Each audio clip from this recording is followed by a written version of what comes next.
नमस्कार, मैं हूं फरहान। आप सभी का स्वागत है हमारे खास कार्यक्रम आज की बात जन भारत के साथ में। आज हमारे साथ मौजूद हैं दिल्ली से रोहित पांडे जी और मेरठ से सचिन कुमार गुप्ता। आप सभी का स्वागत है। नमस्कार। हम अपने दर्शकों को बता देना चाहते हैं कि आज का हमारा मुद्दा है गुजरात चुनाव। अरविंद केजरीवाल अरविंद केजरीवाल जिस तरह गुजरात की ओर कूच कर गए हैं और चुनावों को, जो दो पक्षीय चुनाव होते थे, उन्हें त्रिकोणीय में बदल दिया है।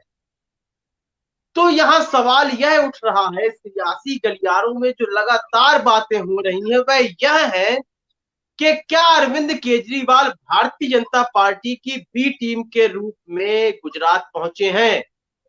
जिस तरह पिछले चुनावों में भारतीय जनता पार्टी को महज 99 सीटों के साथ सरकार बनानी पड़ी थी, तो क्या इस चुनाव में कहीं ना कहीं भारतीय जनता पार्टी को शंका है कि हम कहीं चुनाव हार ना जाएं या पहले से कम सीटें ना हो जाए।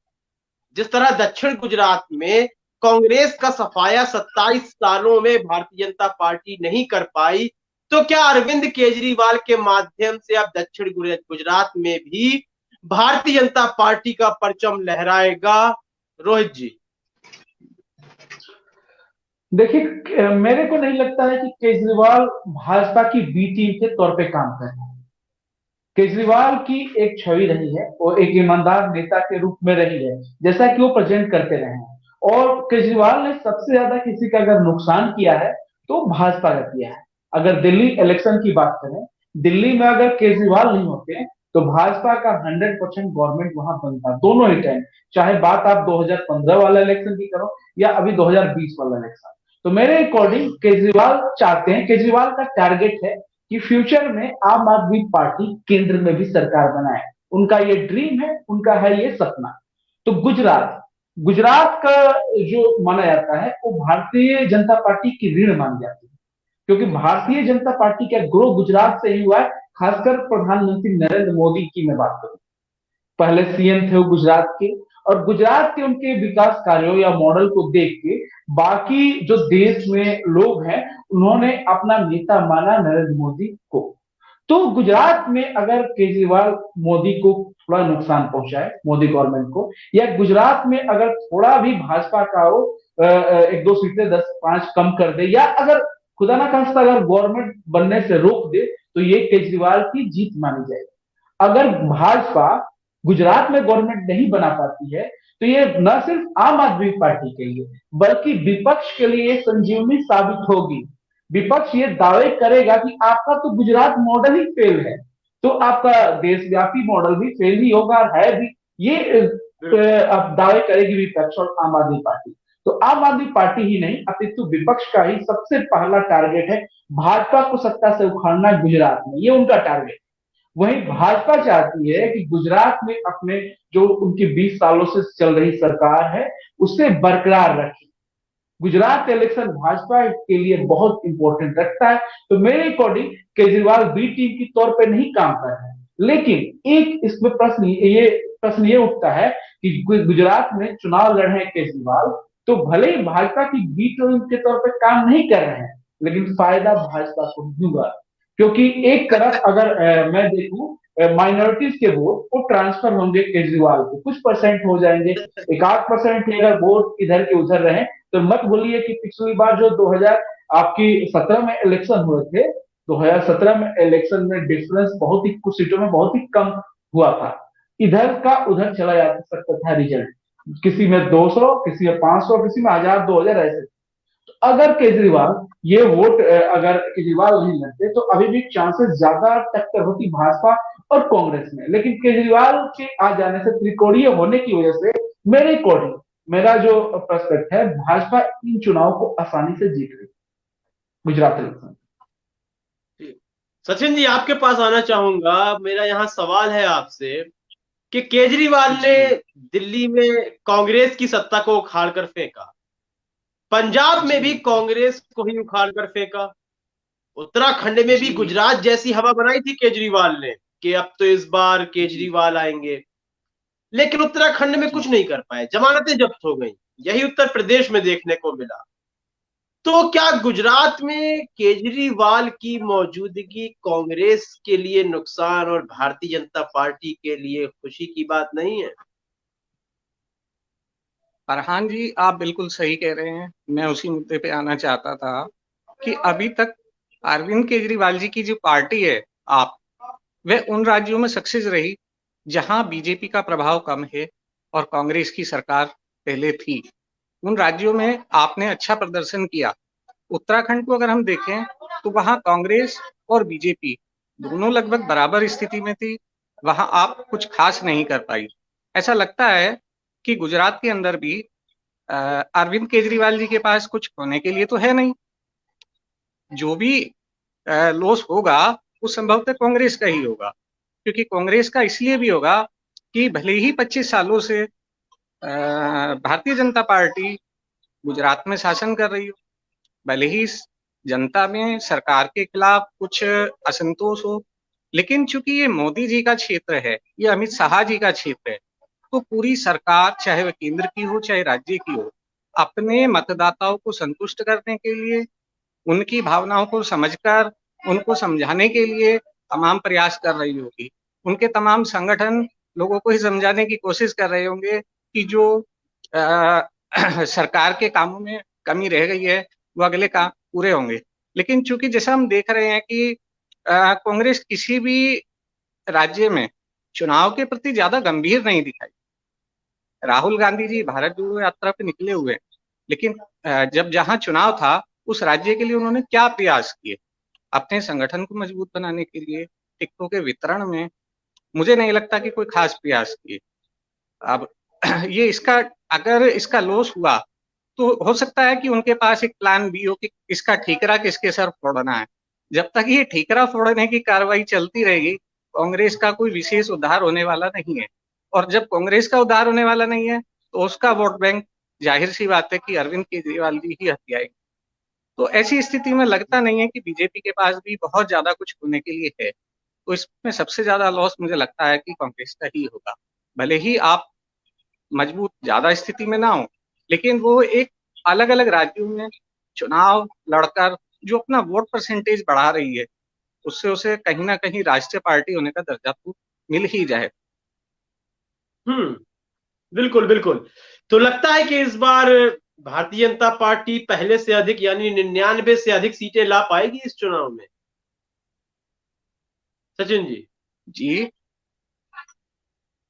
क्या भारतीय जनता पार्टी पहले से ज्यादा सीटें यानी 99 से ज्यादा सीटें ला पाएगी इस बार?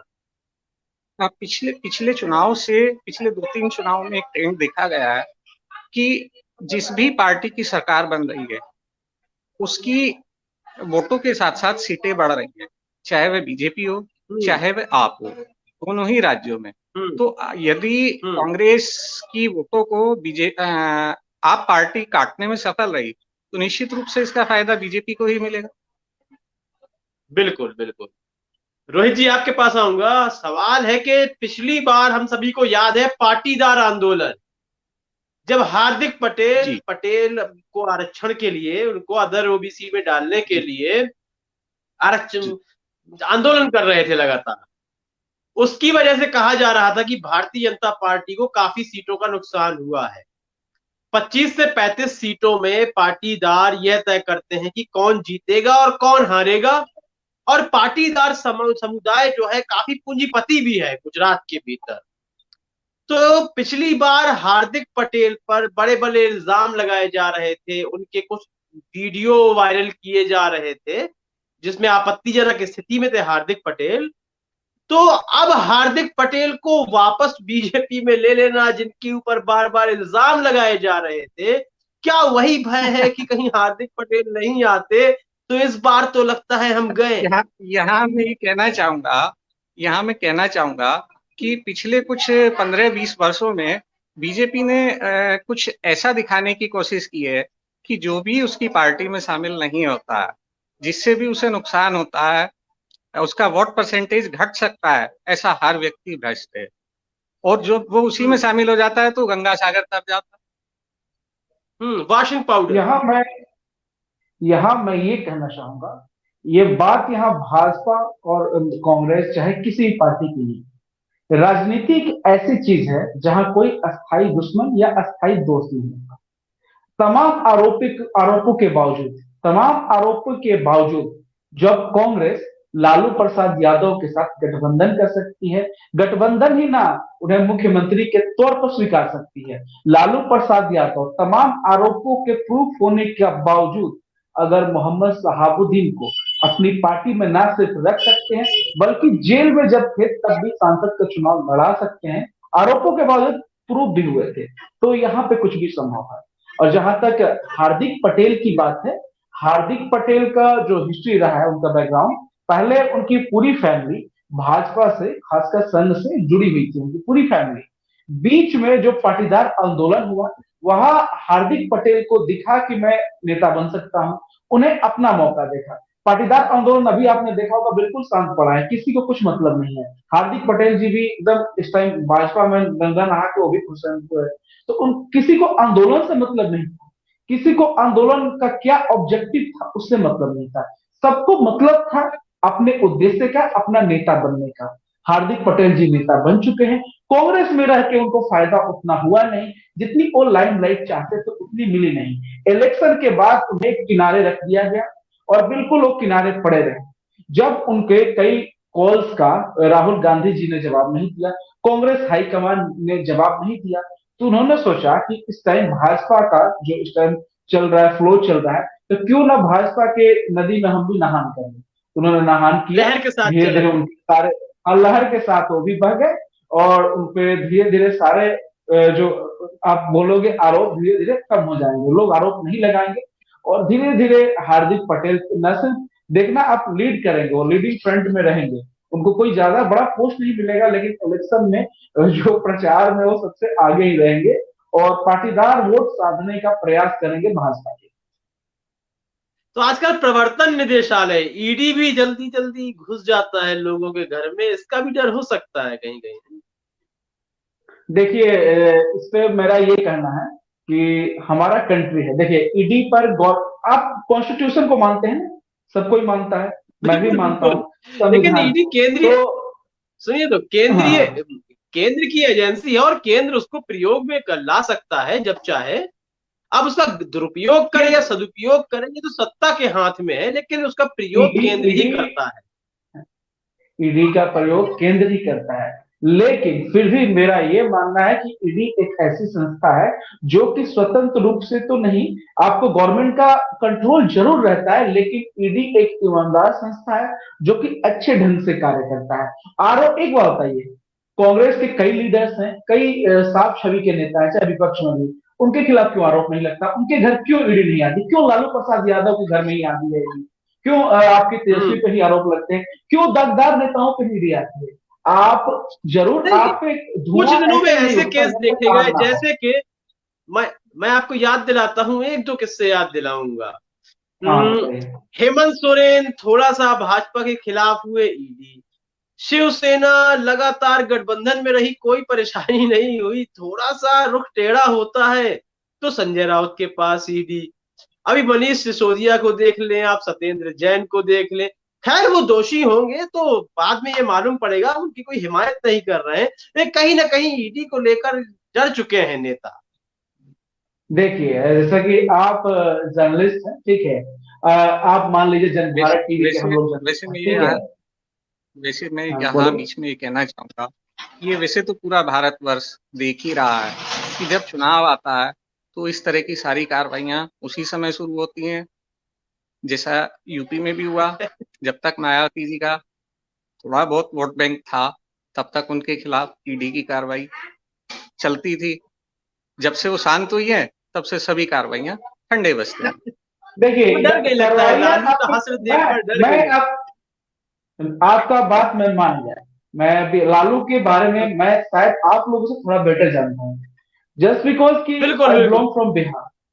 मैं ये नहीं, मैं किसी को दोषी नहीं कहना चाहता, लेकिन आज मैं बिहारी हूँ और आज बिहारी को ना कई जगह आप चलोगे, बिहारी मतलब कई बार हीन भावना से दिखाया जाता है। ये इसके जो मैं परिणाम है ना, ये लालू प्रसाद यादव जी की देन है। 15 साल लालू प्रसाद यादव जी ने, हमारे यहाँ गाड़ियां ना रोडों पे नहीं चलती थी, साइड से चलती थी। मतलब हम लोग बचपन में रोड ही कहाँ देखे। रोड तो आप लोगों के सपने होंगे भाई, आप गाजियाबाद से हो या मेरठ से हैं, आप लोग एक डेवलप्ड सिटी से हो। हम लोग तो भाई पिछड़े स्टेट से रहे हैं, पिछड़े और अभी भी हमारे माननीय मुख्यमंत्री नीतीश कुमार जी भाजपा से नाराज रहते हैं, केंद्र सरकार से। क्यों स्पेशल राज्य की मांग करते हैं, पिछड़ा घोषित कर दिया जाए। भाई दुनिया के पहला इंसान देखा हूं जिसे पिछड़ा होने में ना गर्व की अनुभूति होती है। भाई इंडस्ट्री आपने कुछ किया नहीं, कुछ आपने, इसमें मैं भाजपा को भी दोषी मानूंगा। 15 साल आपने भी साथ दिया, 10 साल नीतीश कुमार का, 10-12 साल। तो भाई आप लोगों ने बिहार को तो सर्वनाश कर ही दिया है। अब जहां तक मैं मायावती की बात कहूं, अगर आग ना हो ना तो धुआं नहीं उठता है। मायावती जी अगर एकदम सफाचट है तो क्यों नहीं भाजपा के खिलाफ खुलेआम आंदोलन करती है, खुलेआम अपने वोट उन्होंने अपना वॉक ओवर क्यों दे दिया इलेक्शन में?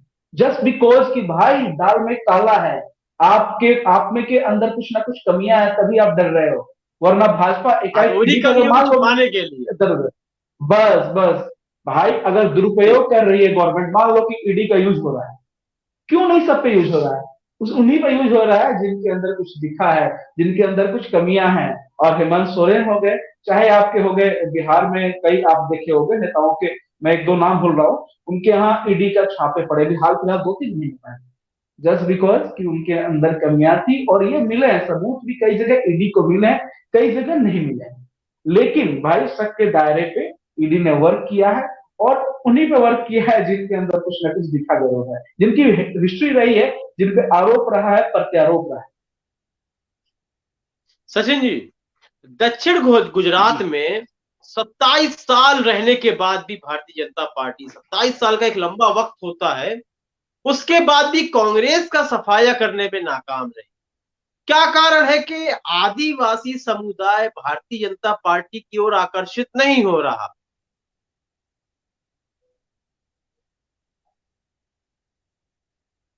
आदिवासी समाज के बारे में मेरी बहुत ज्यादा जानकारी नहीं है कि मैं इस पर चर्चा कर हम्म सकूं। लेकिन उस हम्म आदिवासी समाज को अपने पक्ष में लाने के लिए ही सरकार ने इस बार राष्ट्रपति द्रौपदी मुर्मू जी को बनाया, जिसके विरोध में कांग्रेस ने अपना प्रत्याशी उतारा। और वो यही साबित करना चाहती थी कि कांग्रेस जो है वो आदिवासी समाज का भला नहीं करना चाहती है, वो किसी ऊंचे पद पे किसी आदिवासी को नहीं देखना चाहती है। अब ये इनका हम्म, तुरुप का इक्का कितना चल पाता है, ये आने वाला समय ही बता पाएगा। ये कुछ काम करते थे 27 लेकिन मुझे साल में, तो लगता ये है कि तुरंत वो का कोई भी निशाना लेकिन फेंकना मुझे लगता पड़ता। है कि वो कोई भी समाज हो, चाहे आदिवासी हो या जनजाति हो या पहाड़ी क्षेत्र की हो, जब उनको या तो जागरूकता का अभाव कहेंगे या उनको कुछ ऐसा स्पेशल प्रोत्साहन ना मिले, तब तक किसी दूसरे पक्ष में जाने के लिए शायद तैयार ना हो।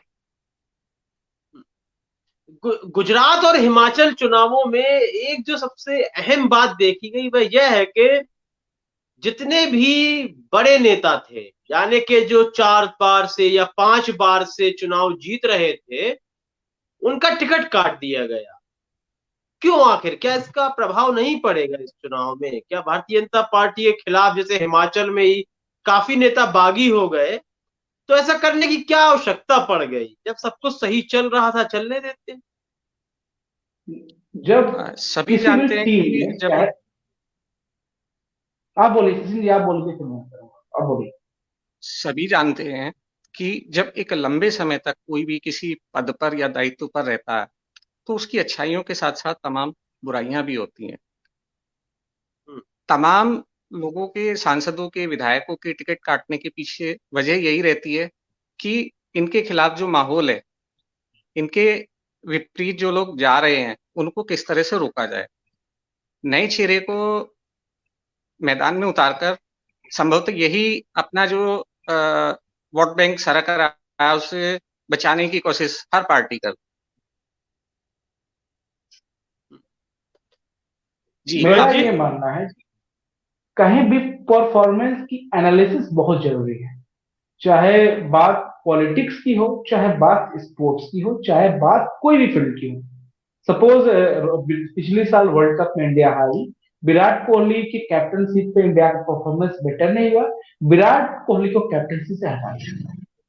सेम अभी आपने देखा होगा रोहित शर्मा जी का भी कैप्टनसी अच्छी नहीं रही और इंडिया ने वर्ल्ड कप गंवाया, और अभी तलवारें लटक रही है रोहित शर्मा की T20 कैप्टनसी। सेम वही इलेक्शन में बात है।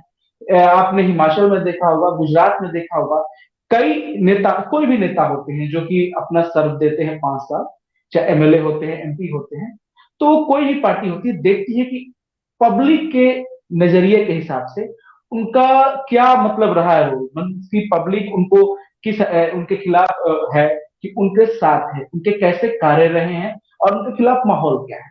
तो भाजपा को कहीं ना कहीं ये लगा होगा कि जो नेताओं का उन्होंने टिकट काटा है वो लोग पार्टी को जीत दिलाने में नाकाफी हो सकते हैं, उनके खिलाफ पब्लिक का माहौल दिखा होगा भाजपा को, तभी भाजपा ने यह रिस्क लिया होगा। और देखिए, विरोध तो होंगे ही। आप आज इस पार्टी में हो, आज पार्टी ने आपको टिकट नहीं दिया, कल आप पार्टी के बारे में बुला भला कहोगे। आज एक बड़ी घटना घटी है, आपने देखा होगा, बंगाल से एक बड़ी ब्रेकिंग न्यूज है। आपकी ममता बनर्जी ने शुभेंदु अधिकारी से मुलाकात की। तो भाई शुभेंदु अधिकारी किस पार्टी में है, भाजपा में है, कल कहाँ जाते हैं कोई ठीक नहीं। तो राजनीतिक अस्थिरता ऐसी नहीं है, आज पार्टी आपको टिकट नहीं देती है, कल आप पार्टी के खिलाफ ही बोलते हैं। तो यहाँ कोई अस्थायी दुश्मन और कोई अस्थायी दोस्त नहीं है। भाजपा ने जो किया मैं उसके साथ हूँ, मैं ये समर्थन नहीं है भाजपा का मेरा, मैं बोल रहा हूँ किसी भी संगठन अगर किसी को टिकट नहीं देती है तो ये उनका निर्णय होता है, उनके हाईकमान का निर्णय होता है। तो भाजपा ने अपने हाईकमान की सुनी, अपने कार्यकर्ताओं की सुनी ही होगी, और साथ में पब्लिक का देखा भी होगा कि पब्लिक इस नेता के लिए कैसा सोच रही है। तो कोई भी पार्टी रिस्क नहीं लेना चाहती है, भाजपा ने भी नहीं लिया है, इसलिए भाजपा ने उनका टिकट काटा है। सचिन जी, इस बार अरविंद केजरीवाल ने एक पंजाब वाली नीति गुजरात में भी चली है कि जनता मैसेज के जरिए हमें बताए कि आखिर मुख्यमंत्री पद का दावेदार किसे बनाए हम। जिस तरह पंजाब में जनता के कहने पर भगवंत मान को मुख्यमंत्री का पदभार सौंपा गया, इसी तरह ईसुदान गढ़वी का भी भी आया गुजरात में। तो पंजाब में तो बड़ा फायदा मिला था, क्या इसका बड़ा फायदा गुजरात में उठा पाएंगे अरविंद केजरीवाल? यदि मतदाता का रुख आम आदमी के प्रति है तो उसका बेनिफिट उनको अवश्य मिलेगा, क्योंकि जब मतदाता अपनी पसंद का मुख्यमंत्री देखना चाहता हो और उसका चुनाव का करने का मौका पार्टी ने दिया हो तो उसका फायदा अवश्य मिलता है। तो ये जो बढ़ती हुई महंगाई है, इसका असर क्या गुजरात में नहीं पड़ेगा या फिर आने वाले चुनावों में नहीं पड़ेगा? ये इंडिया में मुद्दों की राजनीति कहाँ होती है। अभी कुछ दिन पहले लोग इंडस्ट्री इंडस्ट्री चिल्लाते हैं, महंगाई चिल्लाते हैं, और जब इलेक्शन होता है तो लोग अपनी जाति जाति के आधार पर तो वोटिंग इंडिया में बहुत ज्यादा होती है, अपनी कम्युनिटी के हिसाब से होती है। हम हिंदू मुस्लिम सिख ईसाई में ही बटे रह जाते हैं। अच्छे नेताओं का तो चुनाव हम लोग करते ही नहीं है, बहुत कम अच्छे नेता आते हैं। अधिकतर इंडिया में लगभग 75% लीडर्स हैं जो लीडर्स कहलाने लायक नहीं, कोई उनके अंदर योग्यता नहीं है, फिर भी वो हमारे लीडर्स बने हुए हैं। तो मेरा यही कहना है कि भाई, मेरे को नहीं लगता है कि ये मुद्दों की राजनीति होगी। लोग जरूर बोलते हैं कि महंगाई हो गई है, हमारे हाथ से प्लेट खिसका जा रहा है, रोटी चावल दाल खाना मुश्किल हो रहा है, लेकिन जब बात वोट की आती है ना, तो आप दिल की नहीं सुनते हो, आप डायरेक्ट वोट करते हो, अपनी जाति की सुनते हो, अपना जो अपने फायदे देखते हो, अपनी कम्युनिटी को देखते हो, अपने रिलीजन को देखते हो। तो भाई, रिलीजन से हटके आप वोट कीजिए। और सबसे बड़ी बात है वोट का ना करना। आपको मैं कुछ बताना चाहूंगा, मैंने कुछ रीडिंग किया है, पहले मैंने हिस्ट्री में देखा है, जब मीडिया उतनी नहीं थी, उस टाइम ना इलेक्शन में 95%, 90%, 85% वोटिंग होता था। आजकल अगर 60 हो जाता है ना, 60% वोटिंग, तो हम लोग बोलते हैं एक्सीलेंट वोटिंग। तो सबसे पहले वोटिंग का ना भाई, आप लोग सोशल नेटवर्क पे जाके ट्विटर करते हो, फेसबुक पे अपने पोस्ट डालते रहते हो कि ये अच्छा नहीं कर रहा, वो अच्छा नहीं कर रहा, सबसे पहले आप वोट तो दो। आप लोग वोटिंग ही नहीं करते हो, 50%, 55% पर वोटिंग की जाती है।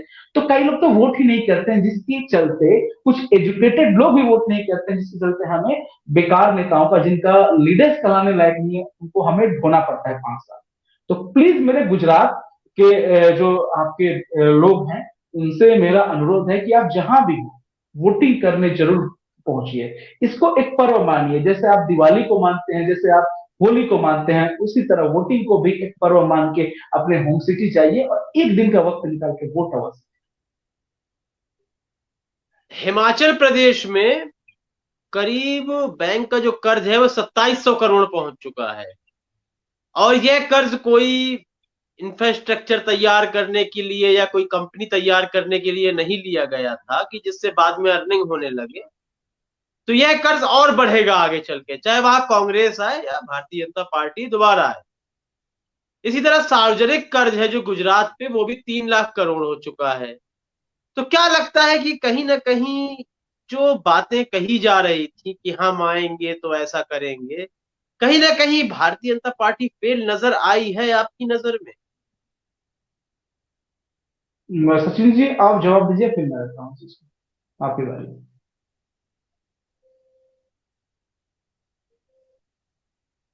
सचिन जी, आवाज आ रही है आपको?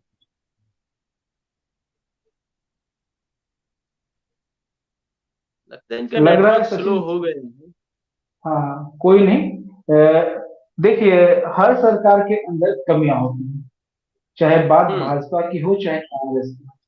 भाजपा हम्म। कुछ चीजों में सफल हुई है, तो अनेक जगहों पे असफल भी साबित हुई है भाजपा की गवर्नमेंट। आप जो कर्जे की बात कर रहे हैं, तो पिछला 3 साल आपने देखा होगा कि पूरा वर्ल्ड, इंडिया, इवन इंडिया ही नहीं, कोविड से हम लोग एक महामारी से जूझ रहे हैं।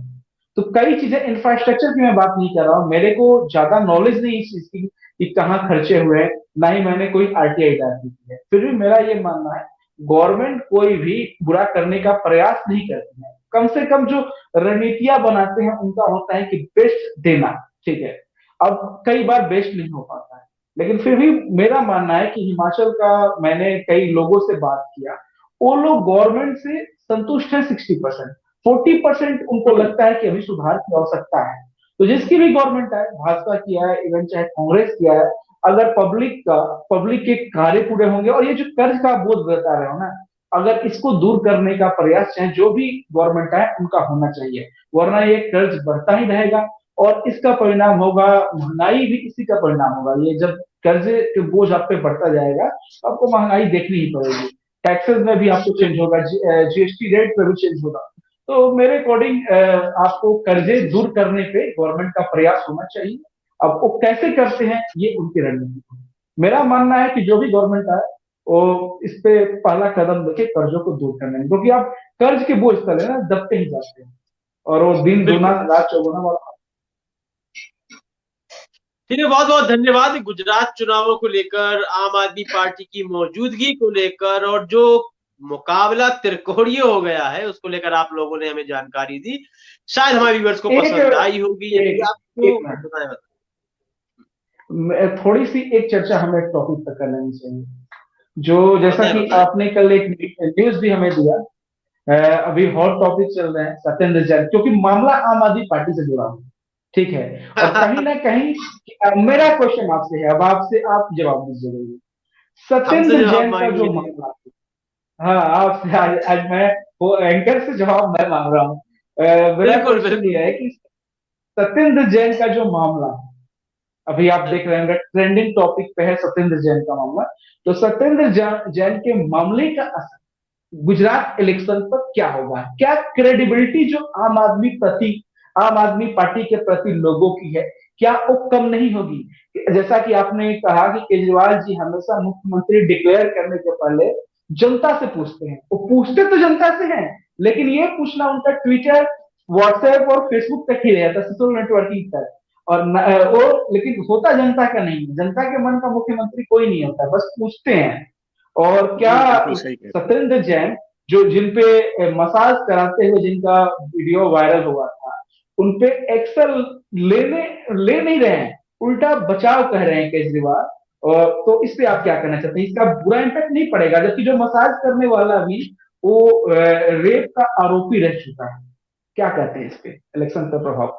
देखिए, इस पे तो मैं यही राय दूंगा कि पहली बात तो मुझे करीबी से बहुत चीजें नहीं पता, लेकिन जब मनीष सिसोदिया का जो बयान आया उस मसाज को लेकर, तो मैं देखिए उन्हीं के बयान के आधार पर बता रहा हूं। यह कहा गया कि उनकी रीढ़ की हड्डी में चोट है, जिसकी वजह से फिजियोथेरेपिस्ट ने उन्हें थेरेपी की सलाह दी थी, वह थेरेपी ले रहे थे। हो सकता है कि यह बात झूठ हो, बिल्कुल मैं कह रहा हूं हो सकता है यह बात झूठ हो, लेकिन आपने कहा क्या गुजरात के चुनावों में इसका फर्क पड़ेगा या नहीं पड़ेगा?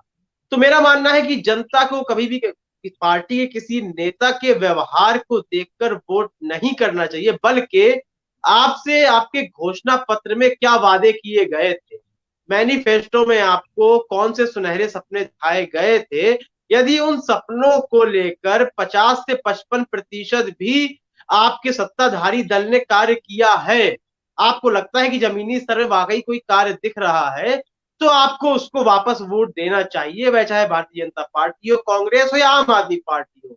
लेकिन यदि आप सोचते हैं कि काम साथ नहीं हुआ है, साथ ही केवल धर्म जाति के नाम पर हमें साथ वोट ही देना पब्लिक है, को तो ऐसा करना गलत है। लेकिन मेरा साथ ही क्वेश्चन कभी पब्लिक भी को ये भी जवाब, देखना चाहिए। इम्पैक्ट क्या होगा? नहीं नहीं, पब्लिक को देखना चाहिए नहीं है, यह है कि पब्लिक क्या देखेगी।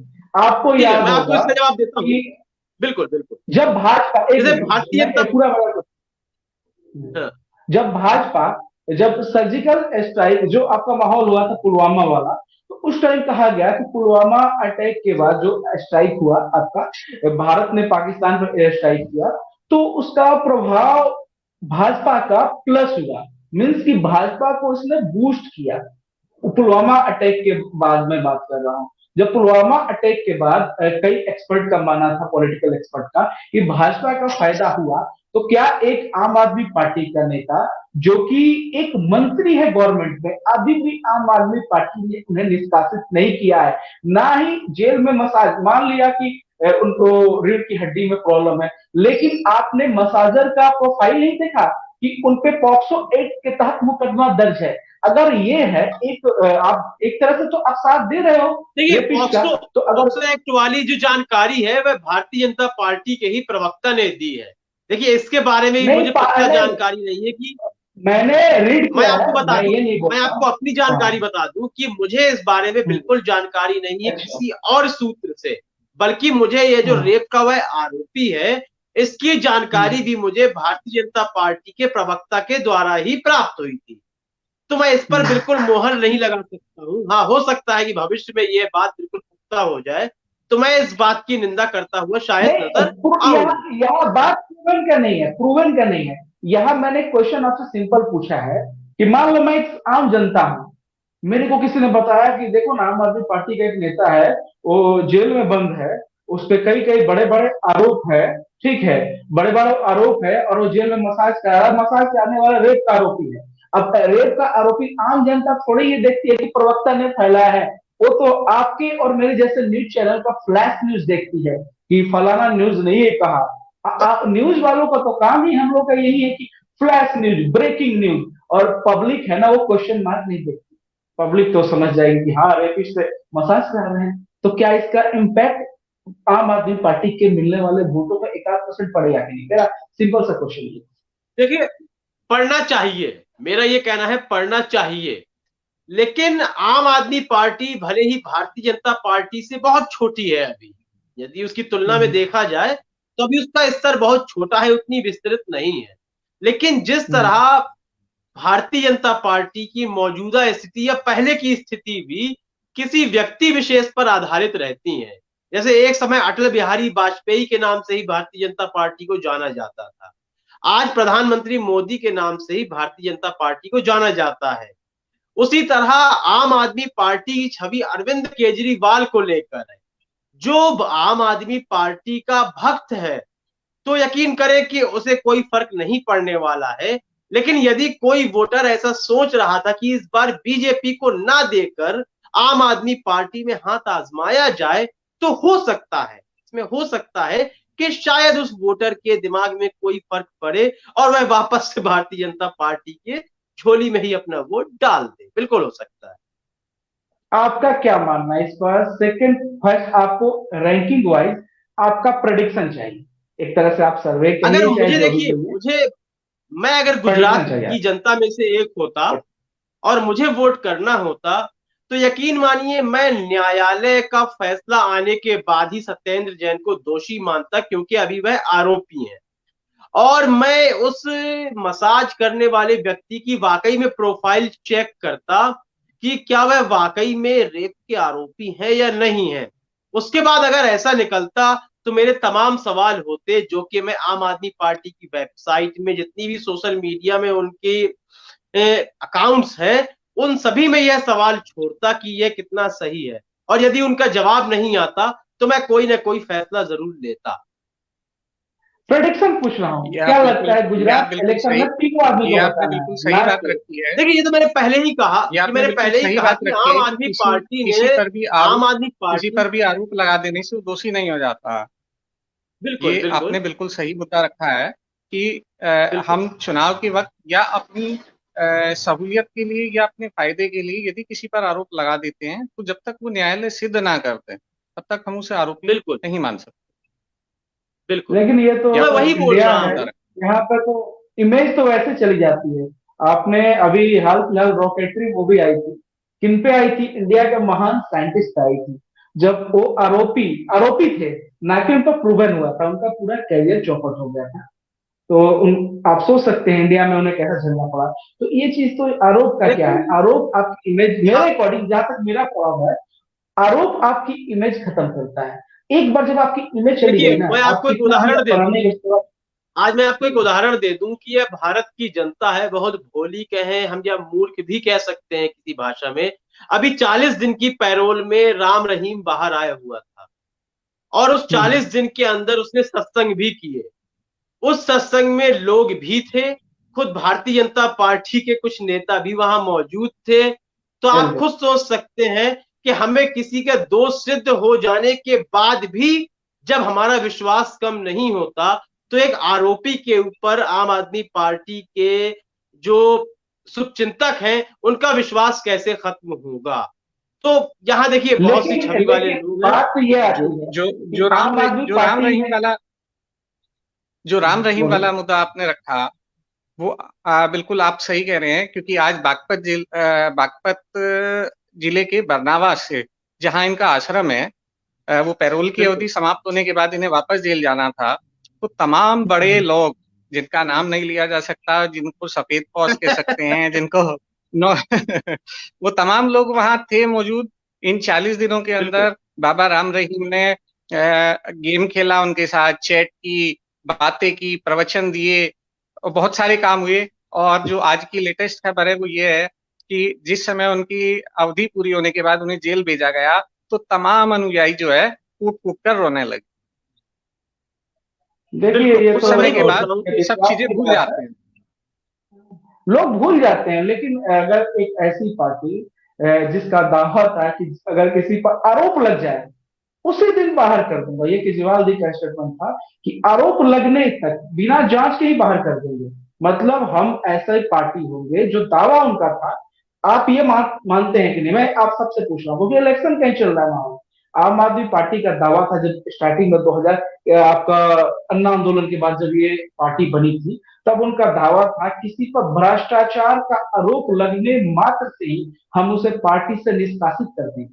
लेकिन आरोप लगते भी हैं, सिद्ध हो जाने के बाद कई मामले होंगे, राशन कार्ड वाला विवाद चाहे अभी ये चल रहा है, तो आपने कम से कम अस्थायी रूप से उन्हें पार्टी की मेंबरशिप से कम हटा देते। लेकिन तो मैं क्या अंतर समझू बीजेपी में और आम आदमी पार्टी या कांग्रेस में? सब तो एक ही ताली के छठे बट्टे निकले। चलिए, वो तो परिणामों के बाद पता चलेगा, लेकिन हमारी चर्चा बहुत ही पर बेहतर हुई मैं है। लास्ट, चर्चा बहुत अच्छी हुई है, लेकिन लास्ट सबसे लूंगा मैं प्रेडिक्शन लूंगा 1 2 3 सीटों के आधार पे।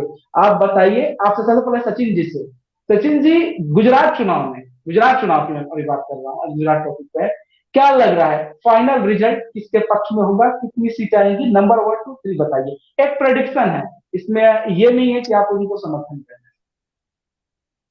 प्रेडिक्शन। यदि आप पार्टी जिस तरह से मेहनत कर रही है, यदि वह जनता को अपने पक्ष में करने में कामयाब रही, तो निश्चित रूप से क्लीन स्वीप भी कर सकती है, जो अप्रत्याशित हो सकता है, जैसा दिल्ली और पंजाब में हुआ। अन्यथा की स्थिति में कितनी फिर सीटें? बीजेपी ही मजबूत। नहीं, आपको एक पिक करना, अन्यथा अन्यथा नहीं, एक पिक कीजिए कौन जीत रहा है इलेक्शन, प्रेडिक्शन बस, और सीट अप्रॉक्स बता पब्लिक दीजिए बस। पब्लिक के रुख को भापना इतना आसान नहीं होता, इसलिए कोई एक निश्चित फिर राय भी बना देना हम लोग मुझे उचित नहीं लगता। हम लोग हैं नहीं, ये नहीं कह रहे कि आप कह रहे हो, ओपिनियन पोल हो गया एक तरह से, वैसे ही आपका प्रेडिक्शन है। प्रेडिक्शन में मैंने ओपिनियन के बताया कि हिसाब इंडिया से वर्ल्ड कप जीतेगा। जो ओपिनियन हाँ, पोल बोलो। हुए उनके हिसाब से व्हाट परसेंटेज बीजेपी का ज्यादा है। ओपिनियन पोल अगर लगभग सही हुए तो उस स्थिति में फिर सरकार बीजेपी की ही बनेगी। नंबर 2 लास्ट बताइए कौन होगा, कांग्रेस और ये आपकी आम आदमी पार्टी? अगर नंबर 2 रही तो फिर कांग्रेस होनी चाहिए, क्योंकि मुझे नहीं लगता कि आप नंबर 2 पे रहेगी, या तो नंबर 1 पे रहेगी या नंबर 3 चलिए पे रहेगी। फरहान जी, सेम क्वेश्चन आपसे, बताइए देखिए, प्रेडिक्शन। यदि पाटीदार विरोध में रहते भारतीय जनता पार्टी के, तब मैं ये बिल्कुल कह सकता था कि आम आदमी पार्टी भारतीय जनता पार्टी को परास्त कर सकती है। देखिए, समीकरणों के अनुसार कह रहा हूं, कुछ भी हो सकता है बाकी, हाँ, लेकिन पाटीदारों का भारतीय जनता पार्टी के साथ हो जाना कहीं ना कहीं लगता है कि 99 से उनको ज्यादा मजबूत सीटें करता है। भारतीय जनता पार्टी को आनी ही है। अब आम आदमी पार्टी और कांग्रेस के बीच जो बंटवारा होगा, बची जो 77 सीटें कांग्रेस की थी, 77, अब उसमें कौन कितनी खींचतान में किसके सिटी पास लेवल कितना हिस्सा आ जाता है टूट करके, वह निर्भर करता है। 2 या 3 में कोई भी हो सकता है, लेकिन दूसरे नंबर पर आम आदमी पार्टी रह सकती है और कांग्रेस तीसरे नंबर पर लुढ़क कर आ सकती है। अब मेरा आप बता दें। प्रेडिक्शन फाइनल बता रहा हूँ। पहले से जिनकी गवर्नमेंट 25 सालों से चल रही है भाई, वही रिपीट हो रही है। भाजपा गवर्नमेंट बनाएगी, और मेरा प्रेडिक्शन है, प्रेडिक्शन क्या दावा है कि प्रेडिक्शन है, 125 से लेके 135 सीटें आ रही है भाजपा। बिल्कुल सेकंड पे आपकी रहेगी कांग्रेस, और थर्ड पे रहेगी आम आदमी पार्टी। आम आदमी पार्टी तगड़ी फाइट देगी, लेकिन आम आदमी पार्टी दहाई का आंकड़ा छूते हुए मेरे अकॉर्डिंग नहीं देख रही। आप देखेंगे, मेरा प्रेडिक्शन है कि 9 से 8 सीटों तक अगर अच्छा परफॉर्म किया तो आम आदमी पार्टी आएंगे। ये कुछ मेरा भी हो प्रेडिक्शन। सकता है, बिल्कुल। ठीक है, चलिए, बिल्कुल। बहुत बहुत शुक्रिया चलो, दीपक जी। अच्छा चर्चा रहा। आप लोग अब हमें इजाजत दीजिए, और फरहान जी अब फाइनल एंडिंग करेंगे। तो जी धन्यवाद। अगर आप लोगों को हमारा कार्यक्रम पसंद आ रहा है और हमारे इस चर्चा के दौरान अगर आपको लगता है कि शायद कुछ और होना चाहिए था, हम कुछ गलत कह रहे हैं, तो आप कमेंट सेक्शन में अवश्य बता सकते हैं, और कार्यक्रम को लाइक और शेयर अवश्य करें। और हमारे चैनल कार्यक्रम को यदि यूट्यूब में देख रहे हैं तो चैनल को सब्सक्राइब करें, पेज को फॉलो करें। तब तक के लिए इजाजत दीजिए। धन्यवाद। शुभ रात्रि सबको।